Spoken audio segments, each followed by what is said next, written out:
حضرت ابو ہریرہ رضی اللہ تعالی عنہ سے مروی ہے کہ اللہ کے رسول صلی اللہ علیہ وآلہ وسلم نے فرمایا، جب رمضان شروع ہوتا ہے تو آسمان کے دروازے کھول دیے جاتے ہیں۔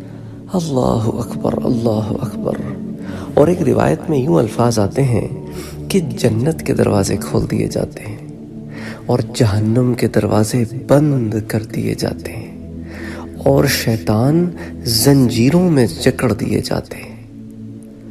اللہ اکبر، یہ اللہ کا کتنا بڑا کرم ہے، کتنا بڑا فضل ہے کہ اللہ عز و جل رحمتوں کے دروازے کھول دیتے ہیں اور بدبختیوں کے دروازے بند کر دیتے ہیں اور بدبختیوں کی طرف لے جانے والے شیطان اس کو جکڑ دیتے ہیں۔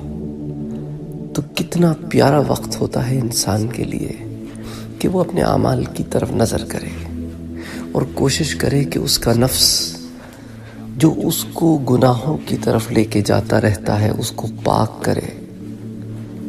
اللہ کی طرف سے کتنا خوبصورت انتظام ہے۔ اسی لیے اس تربیتی بوٹ کیمپ کا ہمیں بہت فائدہ اٹھانا چاہیے۔ اس حدیث شریف کو امام بخاری نے بھی روایت کیا ہے، امام مسلم نے بھی روایت کیا ہے، تو یہ متفق علیہ حدیث ہے۔ اس کے علاوہ اس کو امام نسائی نے بھی اور امام احمد ابن حنبل نے بھی المسند امام احمد ابن حنبل میں روایت کیا ہے۔